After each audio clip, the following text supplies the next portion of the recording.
A gente vai acompanhar uma entrevista com a primeira mulher que será vice-presidente da Assembleia Legislativa do Paraná. É a deputada estadual Flávia Francischini, do partido União Brasil. Ela assume esse novo cargo a partir do próximo ano, em fevereiro. Olá, nós estamos em Curitiba, onde hoje conversamos com a deputada estadual Flávia Francischini. Deputada, muito obrigada por mais uma vez abrir um espaço na sua agenda para a TVCI e para toda a população do litoral, Curitiba, região metropolitana. Eu que agradeço o carinho e o espaço que a TVCI sempre nos abre, nos levando, nos dá a oportunidade de falar na sede de vocês ou vem até o nosso escritório sempre, o nosso gabinete. Então, a gente tem muito carinho por vocês também. Deputada, começo nossa conversa falando sobre um fato bastante interessante a respeito da sua carreira política, que é o espaço que você vem conquistando junto ao governo do estado, junto às prefeituras aqui do estado do Paraná. A que a senhora atribui essa conquista, esse caminho, como uma pessoa que consegue conversar com tantos personagens políticos das mais variadas ideologias? Então, eu digo que a gente aprende a fazer política, A gente faz política dentro de casa. Quando a gente combina com o filho, faz os combinados, desde vai fazer isso, vai ganhar aquilo. E aqui não é diferente. E eu acho que é isso que me faz realmente transitar mais facilmente dentro do palácio ou aqui na Assembleia. Eu converso realmente com todo mundo, dentro do plenário, com os amigos, independente de partido, eu realmente consigo conversar, ter uma boa conversa, e é assim também dentro do Palácio. Realmente, com o chefe da Casa Civil, com o nosso governador, com os secretários, eu sou sempre muito bem atendida. Então, realmente, através da boa conversa, da política, e graças a Deus, desde a primeira conversa que eu tive com o governador, ele me recebeu muito bem, com muito carinho, vim para a base, faço um trabalho muito bacana. Eles realmente, o governador, ele tem feito um trabalho, como ele sempre fala, não é uma gestão deles com briga, é uma gestão de trabalho, é uma gestão de bom convívio. Então, a gente está fazendo esse caminho porque a gente acredita que, se vem para a política, a gente vem para fazer a diferença. E essa diferença é para dar a resposta que a população, quando te credenciou, te deu essa credibilidade, ela fez porque ela também queria essa diferença na vida dela, da pessoa, do eleitor que te deu essa credibilidade ali. Então, graças a Deus, a gente tem sim essa entrada hoje ali no governo ou aqui na Assembleia, com a primeira secretaria ou com o presidente, mas porque a gente está fazendo um trabalho bacana. Agora, deputada, você esteve recentemente no nosso litoral para realizar sua palestra que tem feito aí durante o ano no estado inteiro. Como estão andando essas palestras? O que a senhora tem percebido, o que você tem percebido nessas andanças pelo estado do Paraná com relação a essa causa autista que vem crescendo cada vez mais? Muito. Se eu te falar, olha, a gente está com uma lista aí com mais de 20 prefeituras, nós já fizemos mais de 100 palestras nesses 2 anos. A gente tem atividade parlamentar aqui na segunda, terça e quarta, mas a gente tem mais de 20 prefeituras em lista. A demanda é enorme. Muita gente fala, olha, tem crescido o número de autistas. Autistas sempre existiram e a gente tem o hábito de sempre reafirmar isso. Autistas sempre existiram. O que acontece é que o diagnóstico não existia.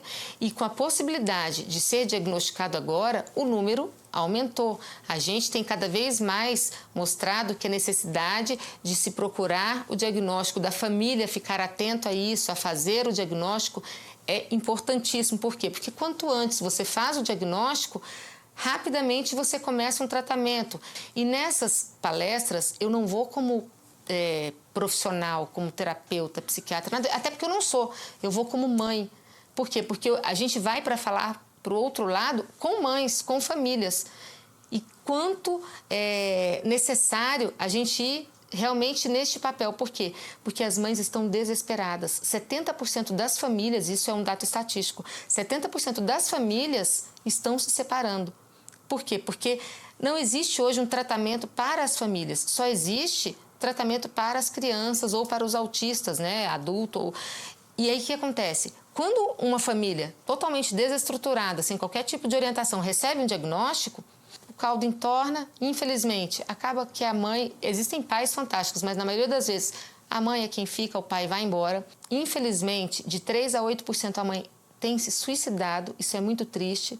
E aí aquela criança vai para uma casa de apoio. Então, assim, a gente vai para olhar para aquela mãe que fica assim, com a autoestima lá embaixo. A gente vai para falar assim, escuta, eu passei por isso porque eu sou mãe de uma criança autista. Eu vou para falar assim, escuta, levanta a cabeça. Se Deus te deu, é porque era para ser seu. Tá certo, não é fácil, mas existem instituições, existem leis, existem pessoas para te ajudar. Né? Não é porque você está sem qualquer estrutura financeira ou porque você não tem qualquer orientação que você vai simplesmente tirar a sua vida e tirar do seu filho. Não é assim que as coisas funcionam. Está na hora de você levantar a cabeça. Ok, você tem direito realmente de ficar enlutado um momento, mas é seu filho. Né? Coloca debaixo aí da asa e vamos sacudir aí essa poeira e vamos... Né? A gente tem que levantar a cabeça porque o filho depende de você. O maior amor que essa criança pode ter é o seu. E tem dado certo. A gente termina as palestras depois de 1 hora e meia. Você vê aquela mãe enxugando a lágrima e vindo te abraçar e falar, era o que eu precisava ouvir. Vale muito a pena. Eu acho que é por isso que a gente tem aí uma fila de espera aí de 20 prefeituras, porque realmente a gente vê que tem êxito, sabe? A mãe, às vezes, aquela sacudida que ela precisa é nessa palestra. Então, a gente fica muito feliz porque está fazendo, né, está surtindo efeito de alguma forma essa caminhada. A gente fica cansado, mas a gente sabe que está sendo instrumento de alguma forma. É muito bacana. Agora, esse olhar sobre os pais das crianças autistas, das crianças especiais de forma geral, ele é algo que só quem vivencia essa situação que consegue ter, né? Porque Sim. realmente se fala menos disso do que da questão da condição da criança. O que precisa o Paraná avançar com relação a esse assunto? Olha, o que a gente precisa, e eu vou te falar, não a nível Paraná, a gente precisa a nível nacional. O que acontece? Hoje, tem muita vontade, eu te digo assim, o governador cada vez mais tem aberto as portas para a gente com relação ao que precisa, Flávia, para a gente avançar nisso. O governador, a primeira-dama são extremamente sensíveis a nos ajudar no que precisar para a gente ser o primeiro estado, para ser referência, tanto que a gente teve o Código do Autista aprovado, mas a gente é deficiente não só no Paraná, mas em todo o país com relação aos profissionais. A gente não tem a quantidade de profissional suficiente para diagnosticar. A gente não tem a quantidade de profissional suficiente para tratar. Mas para você ter um laudo de autismo, você precisa ter ali no laudo escrito e assinado por um neurologista e por um psiquiatra. Vai achar neurologista e psiquiatra no interior? Não tem. E para você começar um tratamento, você precisa ter esses 2 especialistas. Então, assim, eu falo que é a nível federal, a gente vai ter que fazer alguma coisa a nível federal, a gente vai ter que estudar alguma forma de mudar na lei Berenice Piana, que é a lei do autismo, para ver de que forma a gente pode fazer um pré-diagnóstico. Quer dizer, não que a gente vai mudar o diagnóstico, ele vai deixar de ser assinado e laudado pelo neurologista e pelo psiquiatra, porque eles são as pessoas competentes. Mas até que a gente faça esse diagnóstico, que a gente vá tratando a criança. Ele vá fazendo uma terapia, ele vai fazer... se ele já tem uma dificuldade para falar, até que a gente faça o diagnóstico, a gente vai fazendo já uma fisioterapia, uma fono, até que... Porque você imagina, você vai ficar 1 ano esperando o diagnóstico? Não dá para você esperar. Difícil. Agora, né? Deputada, por fim, você assume agora em fevereiro como primeira secretária, é a primeira vez que uma mulher, primeira vice-presidente, é a primeira vez que uma mulher ocupa esse cargo na mesa diretora da Assembleia Legislativa.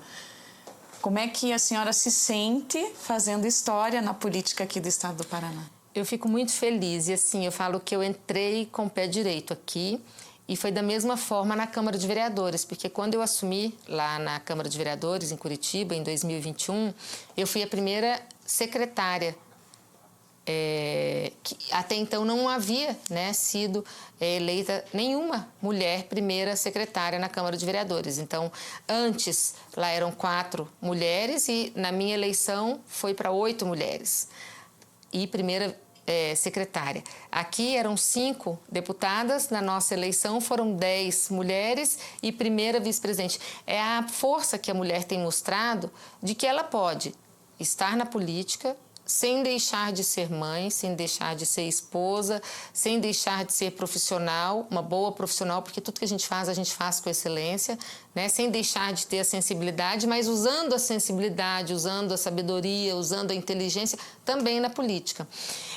Quando eu fui convidada e quando o meu partido, porque foi uma indicação do partido, né, do União, nós somos em 7 deputados aqui do União, e são 6 homens e só eu de mulher.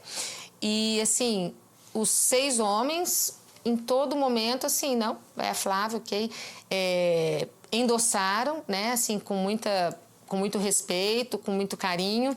E, assim, a votação também foi unânime. Todos eles foram muito bacanas e, assim, sabem o quanto a gente faz a diferença. Nós, mulheres aqui na Assembleia, trabalhamos juntas, a gente trabalha com diferentes pautas e a gente sempre tem o respaldo dos homens, não porque nós somos mulheres e vão facilitar para a gente, mas eles sabem o quanto a gente tem capacidade para fazer, né, e acontecer. Então, assim, eu fico muito feliz porque a gente não está precisando, de forma radical, mostrar e disputar o espaço. Os homens têm visto que a gente, sem radicalismo, sem qualquer tipo de extremismo, a gente tem mostrado o trabalho da gente com muito profissionalismo, com muita sabedoria. A gente tem ocupado esse espaço, sabe? E eu acho que é muito bacana isso. E ocupar esse espaço com o Alexandre Cury é muito especial, porque o Alexandre, eu falo que ele tem 20 anos, né, de política, e o Alexandre, ele é uma pessoa muito especial porque ele atende a todos os deputados. Então, para mim é muito bacana isso, porque eu tenho aprendido. Eu tenho 2 anos que eu estou aqui com ele já havia trabalhado com meu marido, mas eu falo que ele é um deputado ímpar, porque realmente ele atende de A a Z, todos os partidos, ele é sensível a todos os deputados, ele é sensível e acessível, ele atende a todos os deputados. E você aprender com o melhor é muito legal, né? Você fazer a parceria com o melhor é muito legal. É, assim, indiscutível realmente aquele deputado que atende a todos. Não só aos deputados, ele atende a todos os prefeitos. Ele está sempre disponível daquela forma rápida dele, mas ele está acessível a todos os deputados, a todos os prefeitos, a todos os vereadores.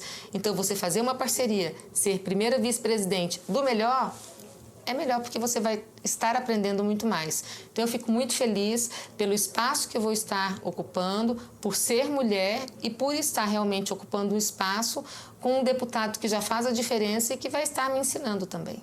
Tá certo. Deputada, mais uma vez agradeço. Muito obrigada por ter cedido esse espaço na nossa agenda.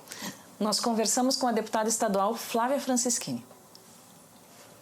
Aí, então, parabéns à deputada, né, pelo trabalho que realiza à frente aí à bandeira do autismo e parabéns também pelo novo cargo que assume a partir de fevereiro do ano que vem.